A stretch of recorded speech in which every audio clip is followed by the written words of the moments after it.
తెలంగాణ రాష్ట్రం సాధించిన ఉద్యమ పార్టీగా పేరుంది.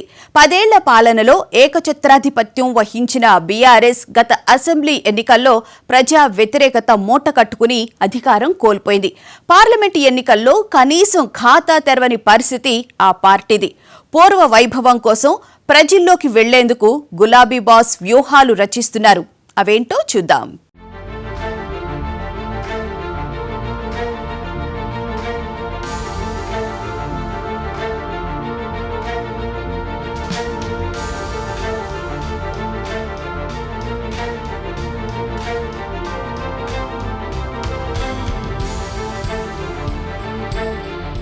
తెలంగాణ అసెంబ్లీ ఎన్నికల్లో తమకు ఎదురులేదనుకున్న కారు పార్టీకి గట్టి షాక్ తగిలింది.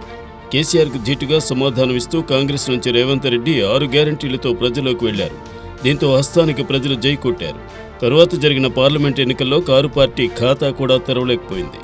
బీఆర్ఎస్ అధినేత కేసీఆర్ ప్రస్తుతం రాజకీయాలకు దూరంగా ఉంటున్నారు. అయితే ఆ తర్వాత కూడా కేసీఆర్ ఫామ్ హౌస్కే పరిమితమయ్యారు.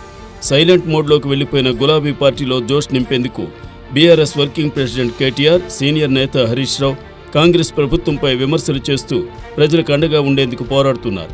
అధికార పార్టీ ఆపరేషన్ ఆకర్ష్ పేరుతో 10 మంది ఎమ్మెల్యేలను 8 మంది ఎమ్మెల్సీలను తమ వైపు తిప్పుకున్నా ఎక్కడా తగ్గకుండా పార్టీ నేతలు చెదిరిపోకుండా కాంగ్రెస్ ప్రభుత్వంపై పోరాట పంథా ఎంచుకున్నారు. హైడ్రా కూల్చివేతలు, మూసీ బాధితులకు అండగా ఉంటూ మేమున్నామంటూ ప్రజలకు భరోసా కల్పించే ప్రయత్నం చేస్తున్నారు.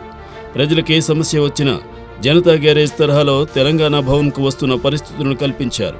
బాధితుల సమస్యలను పరిష్కరిస్తూ వారికి అవసరమైన లీగల్ సర్వీసులను ఉచితంగా పార్టీ తరపున అందిస్తున్నారు. తాజాగా కేసీఆర్ కుమార్తె కల్వకుంట్ల కవిత కూడా రాజకీయంగా రీ ఎంట్రీ ఇవ్వడంతో బీఆర్ఎస్ కేడర్లో జోష్ కనబడుతోంది.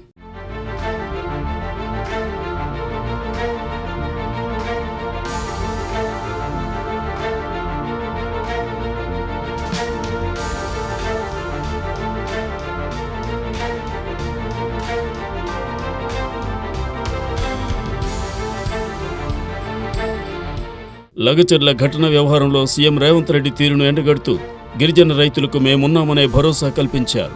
బీఆర్ఎస్ నేతల కుట్రతోనే అధికారులపై దాడి జరిగిందని కాంగ్రెస్ ప్రభుత్వం చెప్తున్నా ఎక్కడా వెనుకడుగు వేయకుండా గిరిజన రైతులతో కలిసి ఢిల్లీ కేంద్రంగా రేవంత్ సర్కార్పై ఫిర్యాదు చేశారు. మహబూబాబాద్లో గిరిజన దీక్ష చేపట్టి తమకు దూరమైన గిరిజనులను దగ్గర చేసుకునే ప్రయత్నం చేశారు. త్వరలో స్థానిక సంస్థల ఎన్నికలతో పాటు జీహెచ్ఎంసీ ఎన్నికలు జరగనున్నాయి. ఈ నేపథ్యంలో బీఆర్ఎస్ కేడర్ను గాడిన పెట్టేందుకు పార్టీ రెడీ అవుతోంది. ఈ నెల 29న దీక్షా దివస్తో మళ్లీ డోస్ పెంచాలని ప్రణాళికలు సిద్ధం చేసింది. మలిదశి ఉద్యమాన్ని మలుపు తిప్పిన నవంబర్ 29 నుంచి జిల్లా పార్టీ ఆఫీసులో పార్టీ కార్యక్రమాల నిర్వహణ మొదలుపెట్టేలా కార్యాచరణ సిద్ధం చేసింది. దీక్షా దివస్కు ముందుగానే సమావేశాలు ఏర్పాటు చేసి ఈ కార్యక్రమాన్ని సక్సెస్ చేసేందుకు బీఆర్ఎస్ రెడీ అవుతోంది. పార్టీ కేడర్లో ఉత్సాహం నింపేందుకు పావులు కదుపుతోంది బీఆర్ఎస్. ప్రధాన ప్రతిపక్ష పార్టీగా అధికార పార్టీపై ప్రజా ఉద్యమాలకు శ్రీకారం చుడుతోంది.